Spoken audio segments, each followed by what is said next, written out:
Бүгдээрээ Филиппин. Гэсэн үг шүү. Өөр. Сая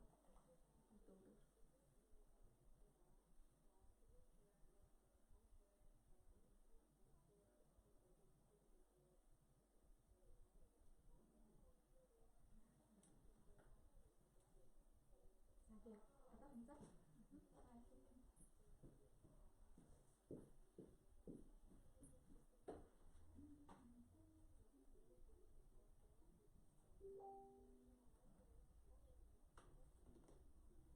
Лего аваад тийм. Хэлсэн аа. Гоолцсон маа. Зүгээр хүмүүс одоо орж ирээд ямар учиртай лайв юм бэ? Үзчихсэн байх уу?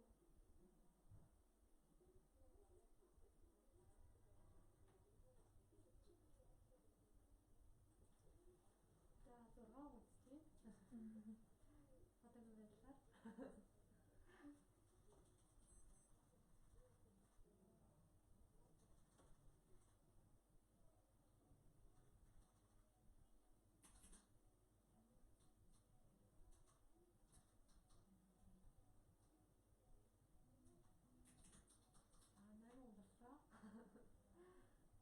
Одоо гэрэлээ.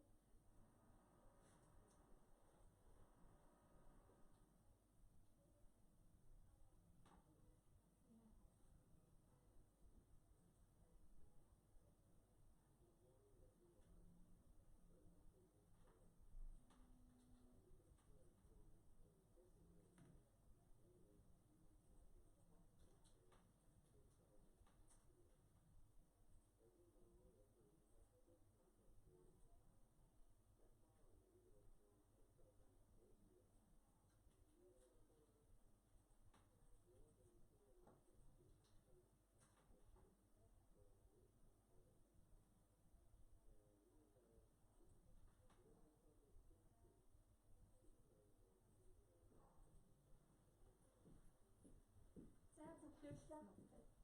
Аа. За 17. За сайн уу? Өдрийн мэндийг хүргэе. Маск тэмээ маань төв офсоос ярьдаг лайв одоо өнөөдөр түрүү гаргахаа лайв эхлэж байна. Тэгэхээр нөгөө өнгөрөх амралтын өдөр би нөгөө лайваа хийхдээ нөгөө даатгалтай холбоотой лайв үзэгчтэй хүргэе гэдэг ерөнхийдөө хэлсэн. Тэгээд албаны хүнээс яг даатгалын компаниас манай маск тэмтэй хамтран ажилладаг Мандраа даатгал компанийнхаа мэргэжилтнүүдийг албаны хүмүүсийг урьдсан байна. Тэгээ бид гурвын зүгээс өнөөдрийнхээ лайв дээр гадаадд зорчиж байгаа манай гадаадд аялахаар, сурахаар, ажиллахаар явж байгаа бүх хүмүүсийн хувьд даатгал ямар чухал ач холбогдолтой вэ гэдэг талаар мэдээлэл хүргэнэ. Тэгээд академийн зүгээс бол аль боломжоор нөгөө оюутнуудтай даатгал хийхийг бол бид нэг зөвлөж явдаг. Гэхдээ яг одоо би байнга зөвлөдөг хэрнээ өөрөө бол яг бас даатгалын бүрэн 100% бол ойлголт бас байдаг. Яг л би өөрөө бас тэнд 6 сар явахдаа шүд хугараад бас даатгалын асуудалтай бас сандарч байсан үе байдаг. Одоо нөгөө даатгал нь үйлчлэх юм болов даатгалаас би одоо шууд мөнгө аваад үйлчлүүлэх юм уу эсвэл мөнгөө урьдчилаад төлөх юм уу гэх зөндөө олон яг мэддэг юм шиг хэрнээ мэдэхгүй зөндөө юм харах юм байна. Тэгэхээр энэ өнөөдөр хоёроос энэ талаар манай хүмүүс бас тодруулаад өгөөч.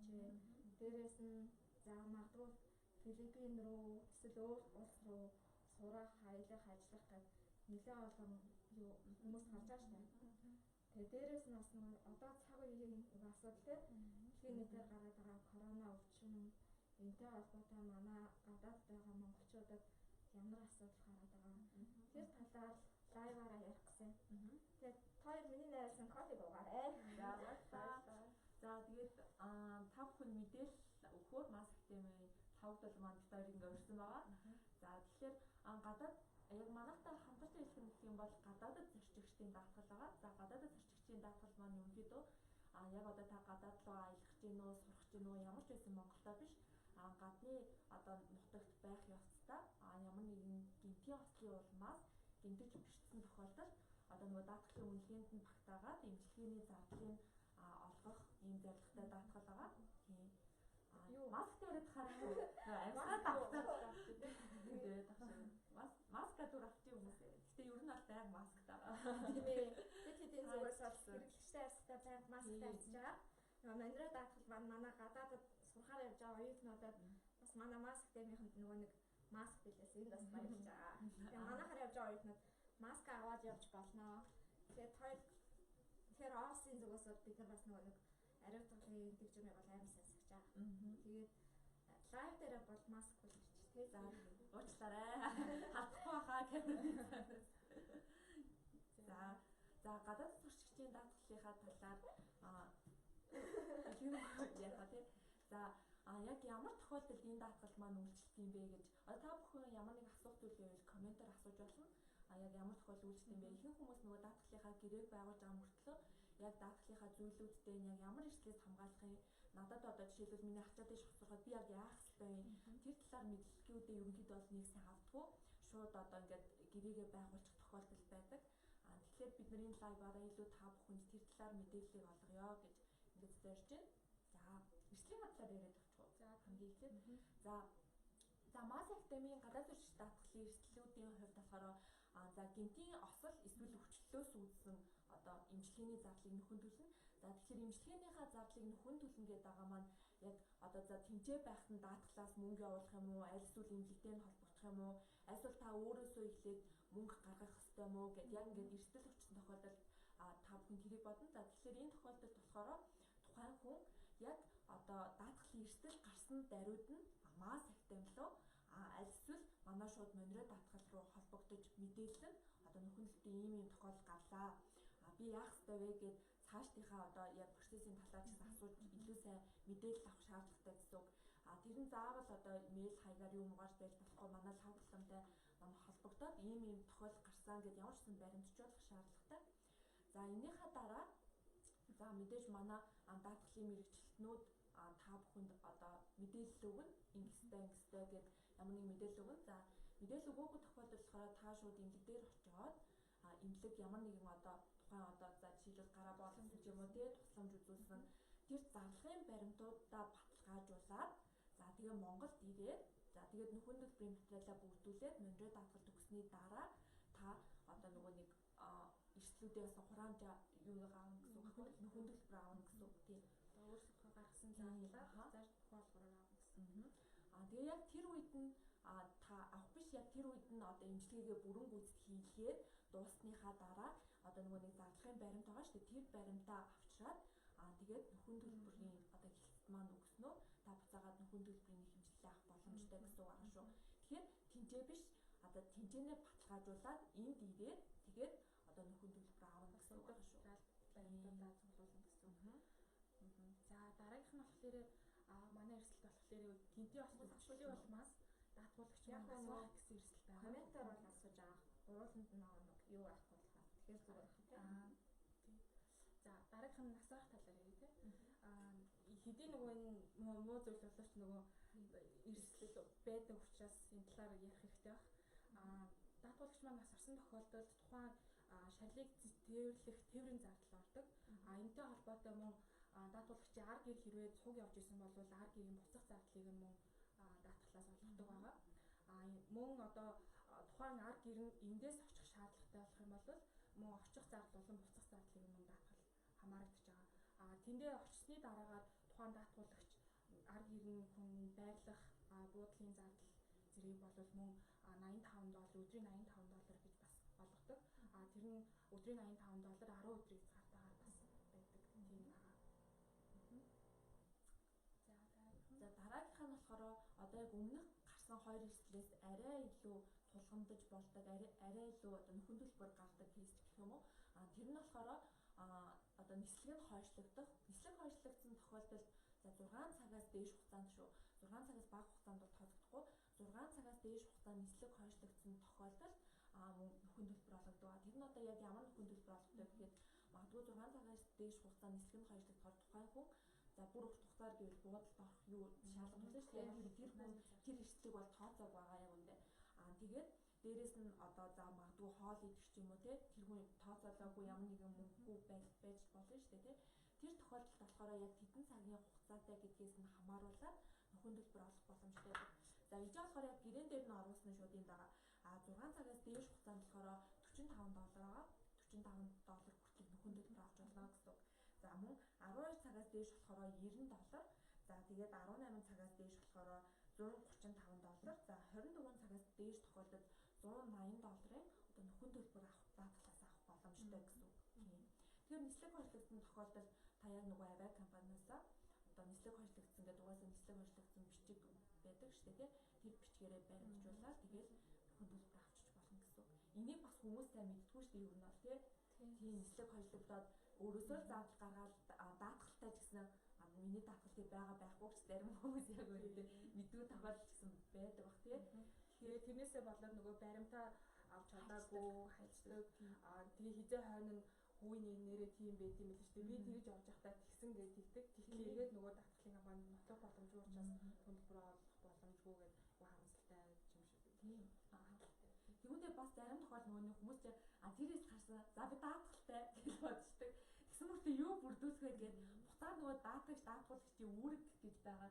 Тэгэнгүүт нөгөө зардлын баримт бид нар чинь ямар нэгэн баримттай л үндэслэж алган тэр хүн одоо ингэ яриад би тэгсэн ингэсэн гэж яриад бид нар итгэж гисэндээ цаашлаад бид нар одоо нөгөө баримт бичиг дээр баталгаажуулж тэрийгээ буцаагаад нөхөө олгодог учраас заавал баримтжуулах буюу зүгээр л одоо та ийм авсан гэдэг зардлын баримтаар хаяхгүй байхад хангалттай гэсэн үг аа шүү.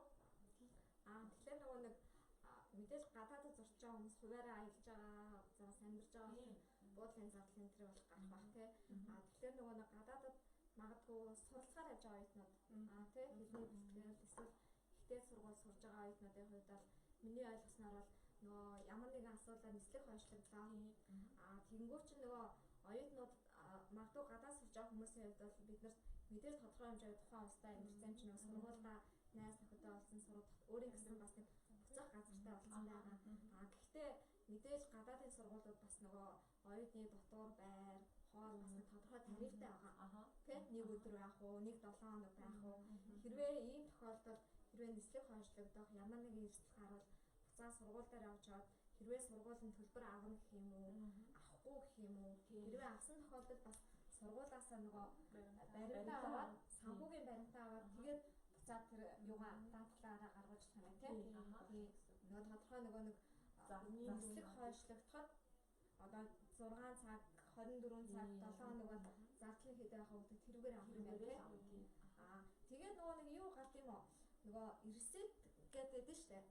Тэр нь одоо тэр тухайн улсынхаа одоо тэр би эмнэлэгт үзүүлээ, тэр эмнэлгийн эмчийн бичиж өгсөн ресет ямар ч ресет байж болох уу тийм. Ер нь бол ямар ч үж болно л да. Та хүн яг одоо за магадгүй ингээ эрсдэл гарлаа, магадгүй миний шүд одоо за хугацсан байлаа гэж бодъё л та. За тэгсэн тохиолдолд болохоор эхлээд шууд биднэрт мэдэгдэн шууд одоо тэр даруйдаа мэдэгдэх нь шүү дээ. Одоо нээлэр ч юм. За тэгээ мэдэгдээд бид нар одоо хариу за одоо та ингээрээ гингүүд мэдээж тухайн хүн эмчилгээ дуудана. Тэгээ эмчилгээгээ хийлгэн. За тэгээд зардлын баримтаа яг тэгээд авчин л гэсэн үг байхгүй яг манай Монголд ижилхэн хурамч харин ямар нэгэн хурамчаар одоо тийм материал бүрдүүлсэн тэрийг одоо даатгалын залилан буюу фрод гэж хэлдэг. Тийм залилан бол ерөнхийдөө нэг гарах баг. Гэхдээ тийм залиланг бол мэдээж манай нөхөн төлбөрийн алба бэнтэр одоо ингээд шүүгээд гарчин олон улсын магадгүй тэр имлэгтэй ч бид нар холбогдоод асуучихна гэсэн үг.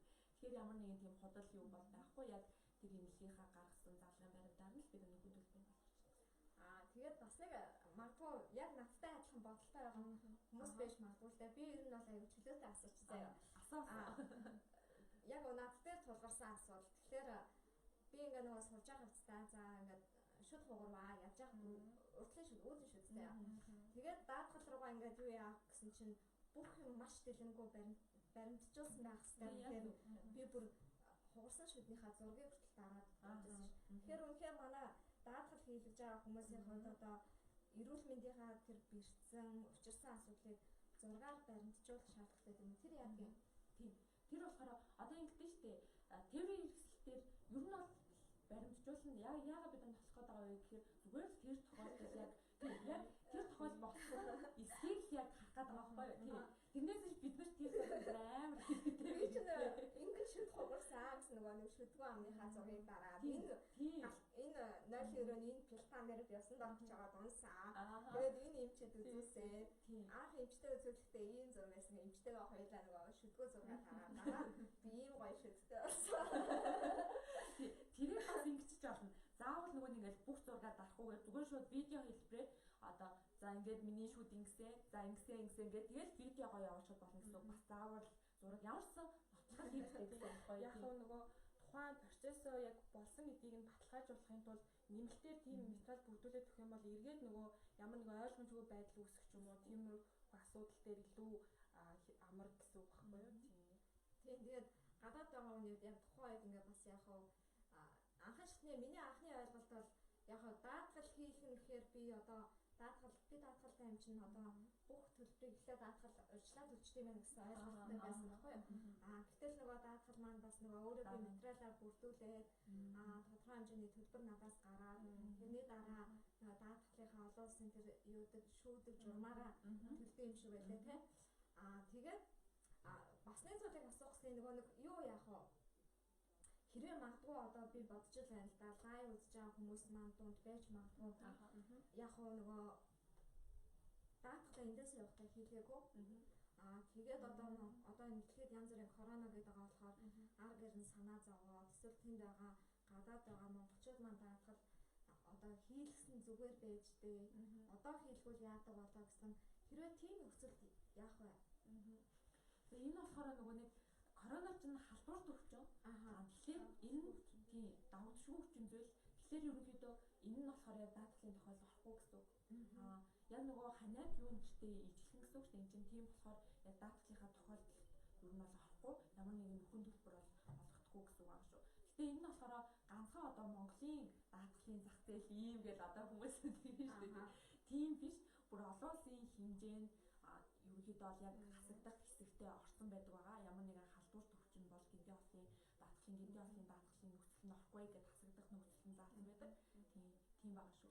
За тэгвэл нөгөө корона одоо нөгөө за ер нь өвчнөөс болоод одоо нөгөө Солонгосын хил хаацсан тий. Бээжингийн хилийг зогсооцоо, Гонконгийн хил зогсчлоо, Москваг хаачлаа. Ер нь бол бүх гарцыг хаацмаар штэ. За эхнээс гарцгаахаас өмнө хамгийн түрүүнд нислэг урддаг компаниуд маань автоматар шууд оюутнуудад мэддэхгүйгээр ер нь бол бас яг би зүгээр нөгөө Артемийнхаа хүрээнд тэр чинь явж байгаа оюутнуудаа мэддэхгүйгээр автоматар нөгөө шууд дээрээсээ яг зогсоочод байгаа шүү дээ. Энэ нөхцөлд яах юм? Одоо жишээлбэл за би 3 сарын 11-нд буцаж ирэх ёстой гэсэн юу маань хаагдаад 4 сарын 1-нд болчлоо. Тэгвэл одоо нөгөө нэг тизинг компани гэсэн над руу ингээд юу хойшлогдчихлоо гэдэг ярих нь тохиолдол. Гэтэл энэ хооронд миний одоо 12 хоногийн хугацаанд би бас тийм өөрөө амьдрах зарлаа гаргах гэж байна. Одоо сургуульдаа бас бүсгтэй үргэлжлүүлэн сурч байна. Хэрвээ ийм тохиолдолд одоо нөгөө нэг нислэг хойшлогдчихлоо. Тэгээд бас нөгөө нэмэлт зардал гарч байгаа байхгүй. Энэ дээр даатгал яах юм? Тэрэн дээр одоо нөгөө нэг нислэг хойшлогдсон гэсэн саяны нөгөө нэг нөхцлүүд байгаа шүү дээ. Одоо хамгийн дээдлээ 24 цаг бол $180 тийм хэрэгээрээ болно нөхөө олгуулна. Гэхдээ яг зарим тохиолдолд нөгөө онгоцны тухайн нислэг авиа компани буруутаагаас болоод нислэг хойшлогдох тохиолдолд авиа компани бас өөрөөсөө тохиолдлыг багтуулах бас тохиолдол байдаг. Тэр бол яг ямар нөхцөл үүснээсээ хамаарна гэсэн. Манайхаас бол гэрээ заасан нислэг хойшлогдох нөхцөл үүссэн бол $180 хүртэлх тохиолдол болгоно. Одоо нөгөө эрүүл мэндийн зарим Монгол улсад явдаг даатгал дээр бол айгүй юу өрөөдөг штэ тий. Бид нар өнөөдөр бүгд эрүүл мэндийн даатгал төлдөг. Төлдөг хэрнээ бас нөгөө буцаагаад эрүүл мэндийн даатгалаа авахд нөхрийн юу байдаг штэ. Листүүд тий жагсаалт ямар нөхцөлд авах уу гэдэг. Гэтэл би өнөөдөр яг өвдөхөд би өвчнөө сонгож өвдөхгүй тий. Цаанаасаа ирж байгаа өвчин ямар ч байж болно. Гэтэл би бол ямар өвчин тусгай мэдээж даатгал төлдөггүй. Эрүүл мэндийн даатгал төлж байгаа юм чинь төлж байгаа үйлчлэгээ бас авах хэрэгтэй. Гэтэл яг ингээд эмнэлгийн журам дээр очиод би үйлчлэгээ авахлаа нэгдүгээр би эсвэл залуу хүн ч юм уу тий эрүүл мэнд зөвхөн хүүхдэд үйлчлэгдэг, настай хүнд үйлчлэгдэг, тэтгэврийн хүнд үйлчлэгдэг, эсвэл хөгжлийн бэрхшээлтэй хүнд үйлчлэгдэг ч юм уу, өрөвдийн хүнд үйлчлэгдэг. Гэтэл ууг нь бол би бол бас нөгөө тодорхой хэмжээний өвдөж байгаа тохиолдолд даатгал авахыг хүсэж байгаа. Энэ гадаадд зорчигчийн даатгал дээр энэ яа гэх юм. Яг өвчний заалт яг гоц халдварт өвчин бол байх юм те.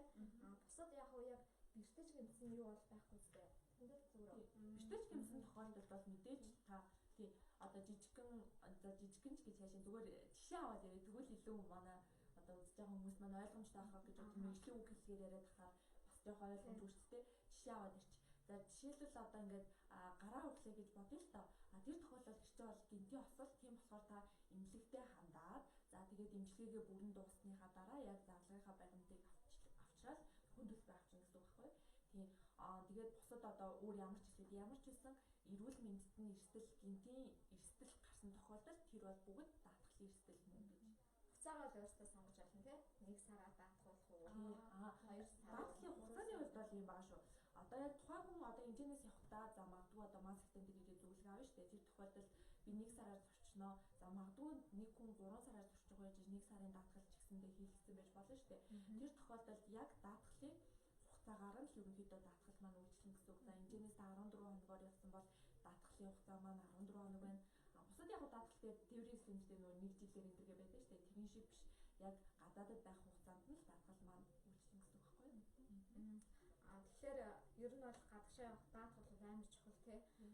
Даатгал чухал гэдэг яг тухайн хүн өөрөөр эрсдэл тулгархаар яг сангийн байлаа шүү. Тэгэхээр магадгүй явж байгаа гадагшаа явж байгаа бүх монголчууд нам даатгал амар хэрэгтэй байлаа шүү. Тэгэхээр яг одоо нөгөө цаг үедээ холбогдуулаад бас автен дээр энэ талын лайв хүрхийг аягүй зорьсон.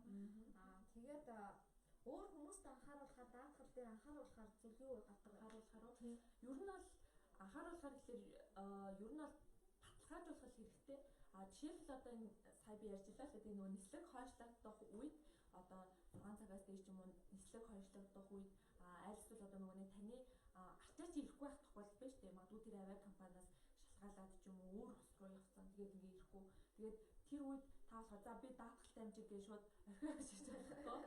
Шууд тий авиа компани дээрээ шууд очиод миний одоо ачаа ирээгүй байна гэд мэдгэдэнгүү шууд клейм гэд хуудас энэ шууд ингээд за одоо та яг хаана байх вэ утасны дугаараа бичингээд нөгөө баримжуулаад өгчих байхгүй. Яг тэр цаасыг аваад тэгээ ачаа чи буцаж ирсэн тохиолдолд за яг тэр тонгийн хугацаанд одоо энэ ч болохоор $100 хүртэлх хугацааг $100 хүртэлгээр нөхөндүүлнэ гэж байгаа. Тийм. Тэгээд яг тэр нөхөндөлбөрийг олгоно гэсэн үг. Тэгээд яг тэрүүгээрээ баримтжуулах байгаа шүү. Тэгэхгүй нөгөө хүмүүс зааварсаа мэдэрчээ. Тэгээд ямар баримт бүрдүүлэхээс өөртөө мэдгүй жиж болно л доо яг үүндээ бүгдийг мэдэх шаардлагагүй. Тэгсэн тохиолдолд бол заавал тэр авиа компаниас ийм клейм нөхөндөлбөр гарсан шүү гэдэг бичгийн зүгээр яг уртан бичиж өгч амар төвхтэй биш. Манай уу сая нөхөндөлбөр тийм бол гараад багсан байгаа. Өөр юм. Яг тэр юу гэдэг те өөр дээрээ ингээд яг тулгархаад бас ингээд санах уу юм те. Нөө манай хамт явж исэн хүмүүс маань гэж аахгүй яг аялын журмаар яваад хийж юм. Чи ном унших юм уу гэж юм. Тэр би өөдөөс нь би даатгалаа нэг санаа зовх байна зүгээр гэж яг тийм тохиолдолд яг үндэ нөгөө эрсдэл гарсан тохиолдолд та яг үн цэнийг ер нь бол мэдэрнэ. Яг ерөнхийдөө нэг үнэлгээ хураамжийг батгахад ч гэсэндээ одоо $50,000 $20,000 үнэлгээтэй байгаа шүү дээ. Та $50,000 $20,000-ийн хамгаалалт авч байгаа гэсэн үг байхгүй долларын. Тэгэхээр буцаагаад таны төлж байгаа мөнгө чинь ерөнхийдөө хамаагүй баг те 100,000 200,000 төгрөгийг ер нь бол хураамж ерөнхийдөө төлж байгаа. За өөр дээрээ бас дахиад шаах юм уу яа. За тэгвэл би бас нэг юу зэ тодорхойлсон. За эхлээд би ингээд гадагшаа явсан чинь за нэг шүд хуурчлаа. Би тэгээ даатгал руугаа яриад даатгалаа бүх юм окей болчлоо. Гэтэл дахиад хэсэг хугацааны дараа дахиад би бэртэлжлээ. Тэгвэл даатгал үүсгэх юм уу? Эсвэл ганцхан юм уу? Үйлчлээ. $50,000 үнэлгээндээ багтаал үйлчлээ. Ган тохиолдол нь даатгалын хугацаанд босон л бол үнэлгээнийхээ хязгаар багтаагаад тэгвэл үнэлгээнийхээ хязгаар багтаагаад хичнээн л бол хичнээн удаа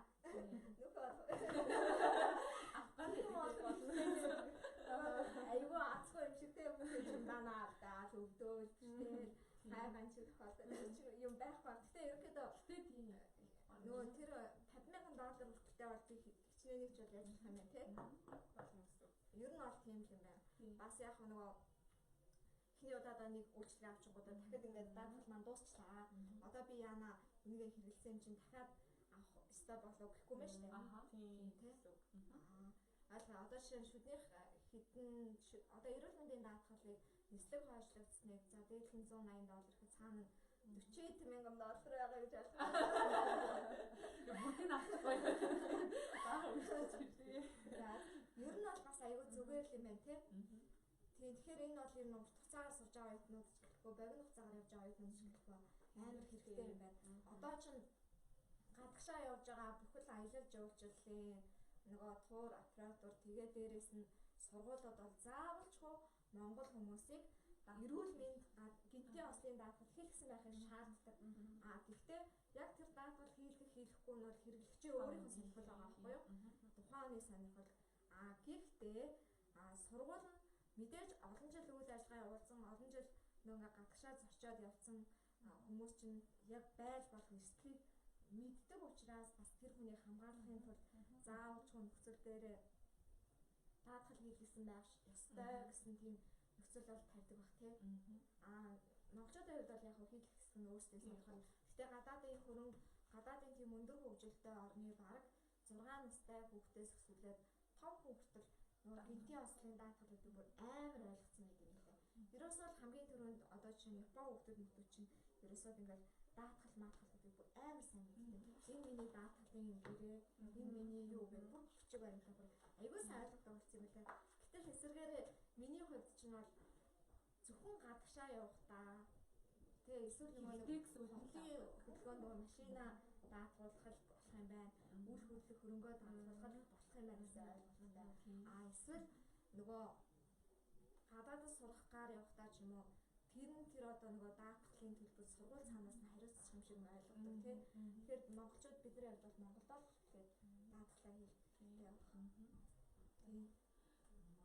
Харин тэр нөгөө даатгалын хугацаанд яг юм одоо жишээ нь 6 сар жил даатгал хийлгэчээ тэр орондоо Монголоо хэд дахин ингээд ирээд ирж болох уу? Тийм даатгалын тул бас байгаа.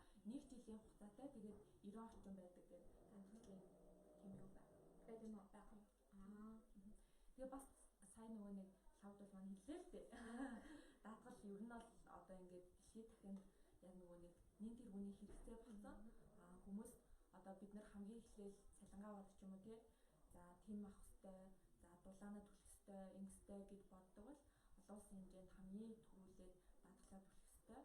Энэ нь эргээгээд миний одоо хоримтлуулсан хөрөнгө ч юм уу, миний эрүүл мэндийг эргээд хамгаална гэдгийг аюулсаа ухамсарласан байдаг.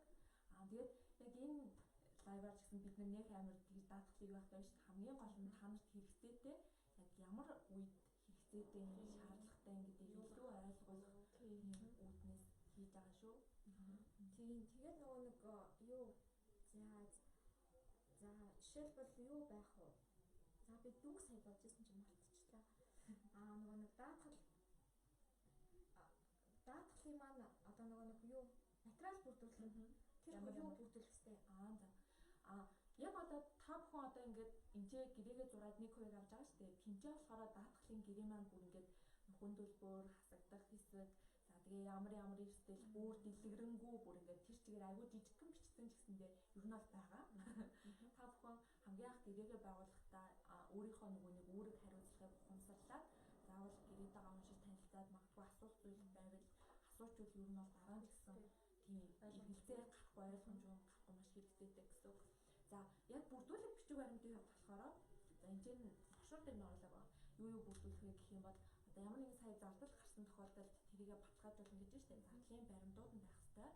За тэгээд гадаад паспорт нь их хуваараа байх хэвээр. Тэр нь болохоор таныг одоо нөгөө хэлхийлүү явсан тэднээс нь орсон гарсан юм. Тийм орсон гарсны бүтээллүүд нь байна. За тэгээд магадгүй одоо нөгөө эмнэлэгт үзүүлсэн бол хэмжээнд тодорхойлт интернет шаардлагатай. Тэр нь бол ерөнхийдөө нэмэлт материалаар эсвэл ямар нэгэн одоо машин одоо шүргүүлчих ч юм уу дайруулчих ч юм уу те муугаарч гэжтэй ер нь эрсдэл л яриа. Тийм тохиолдолд бол мэдээ цагдаагийн дүгнэлт ч юм уу тийм заавал баримтжуулсан тодорхойлт бол байх шаардлагатай. Тийм л бичиг баримтууд байх юусоо болчихно гэсэн. Одоо тэр ингэж болох уу? Гадаад байгаа даатгуулагч маань тэр даатгуулаагүй байж байгаа одоо манайхтай ч юм уу танайхтай онлайнаар холбогдоод даатгалаа нөхөд хэлчих болох уу? Тийм одоо нөхөж гэж үгүй яг тэ хэд нэг даатгал хийхийг хүсээд одоо тэр байгаа хугацаанаас буцаад Монгол дээр хугацаа хүртэл даатгал хийлгэж болох уу? Болно. Тэр зөвөрөө тийм. Тэгээд зарим хүмүүс болохоор нөгөө нэг эрсдэл гарангуудаа за бид даатгал хийлгэчихье. Тийм тохиол байдаг. За тийм тохиол бол болохгүй. Тийм. Одоо гадагшаа явж байгаа оюутнууд одоо танахаараа одоо жишээ нь туршлага гадагшаа явж байгаа монголчууд аялж байгаа оюутнуудад яг ямар гараад хамгийн анхаарахаар гараад байгаа эрсдэл одоо даатгал авж байгаа юм юу гэдэг ачаад тийш үү? Ачаад тийш. Тэгээд ер нь бол ихэнх гардаг тохиол нь болохоор ачаад тийш. Тэгээд нислэг орлоготой. Өөрч мөрсөн юм байна. Исламсын мөнгөлөөр төөрч мөрөө наа. Би ч бас тэгжсэн ч төөрөөд гарцаа олохгүй, нэвтрхээ олохгүй. Эсвэл магадгүй хандрах юм уу тий. тийш байх уу? Тийшээ мартах болоод ер нь бол гайгүй шүү. Зарим нэгэн одоо бичиг баримттай ч юм уу хулгайдах тиймэрхүү тохиолдол бас байдаг. Энэ тэр тохиолдолд бас манайхаас бичиг баримтын улах зарлалын $250 хоцроо бас. Одоо нөгөө гадаад паспорт тийз мэз Тэр нь яг нөгөө жолооны үнэмлэх гадаад паспорт иргэний үнэмлэх гэсэн бичиг баримт байх хэвээр. Тэгээ нөгөө консулын газраасаа дотроо бүрдүүлээд авахтай холбоотой зардлуудыг нь $200 багтааж төлдөг. Ер нь бол одоо ингээд битэрийн ярьж байгаа бүхэл одоо энэ $10 гэж сонсож амжаагүй бол бүгдээрээ гэрийн дээрээ байгаа шүү. Тийм та бүхэн дээр бол манай лавд бол бас гэрээгээ дахиад авчиж болно. Тийм миний зүгээс бол яг хуу офс дээр ирээл сурахаар бид нар дээр ингээд сурах хүсэлтэй өгч байгаа хүмүүс бас мэдээж зөвлөгөө өгдөг, даатгалын зөвлөгөө өгч байгаа. Онгоцны тийзний зөвлөгөө, тэгээд даатгалын зөвлөгөө энэ төр өгдөг. Тэгээд ялангуяа би яг өөр дээрээ энэ даатгалын эрсдлийг даатгал хийх нь ямар амар хэрэгтэй юм бэ гэдгийг тухайн үед ойлгосон болохоор аягүй сайн зөвлөж байгаа. Гэхдээ хүмүүс маань ч гэсэн бас хэрэгтэй юм байдаг шүү. Магадгүй чинь гинтийн осол янз бүрийн юм чинь хэлж ирдэггүй хийсч ирдэг. Надад хизээч тохиолдохгүй юм шиг бодож ирсэн хамгийн бүр инээдтэй нь бүр үүдэн шууд надад байхгүй тийм бүр санаа л ороогүй. Тэгээд тэр зүгээр бүр аягүй инээдтэй шалан дээр хэлж байгаа. Юу мөргөөл унчиж байгаа байхгүй. Тэгээд миний одоо бол үнэхээр гинтийн ямар ч төлөвлөлт боломжгүй. Ямар ч төлөвлөлт боломжгүй эрсдэл аягүй гардаг юм байлээ шүү. Нөгөө усанд ороход дүүш рүү орсон чинь халтраад авч байгаа байхгүй. Тэгээд кайл цас муу ясна ясна.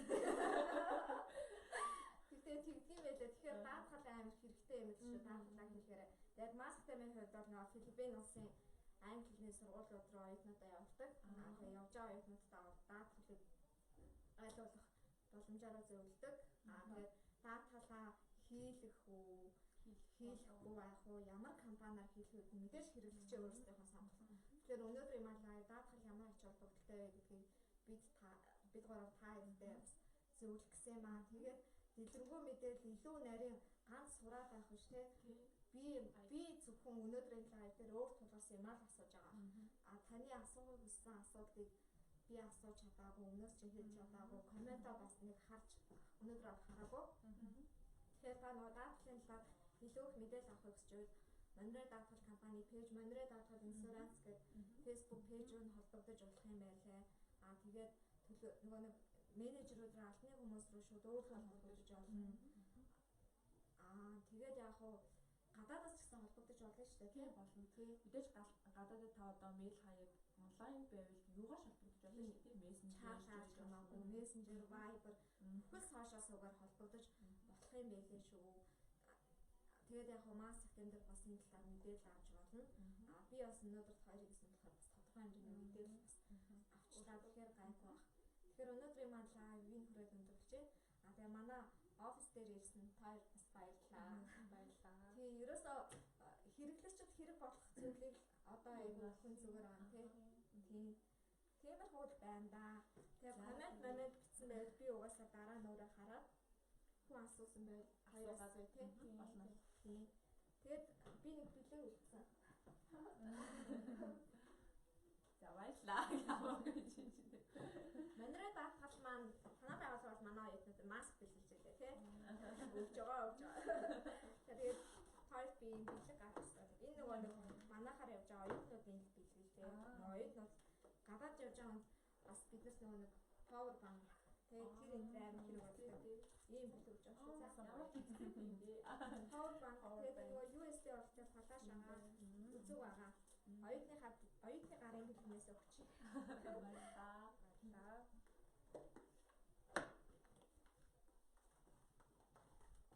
Тэгээд илүү дэлгэрэнгүй тийм гадаадас суралцагчийн даатгал энтрийн мэдээллийг манайх дээр авч байна тийм.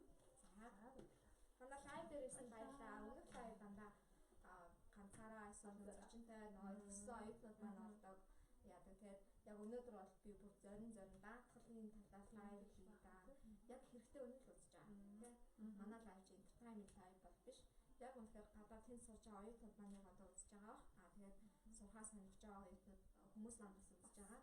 Тэгээд хэрэгтэй үнэл үзэж байгаа. Хэрэгтэй үндэ маш хэрэгтэй лайв байгаа. Сонирхолтой бол магадгүй сонирхолтой сонирхолтой байх тий.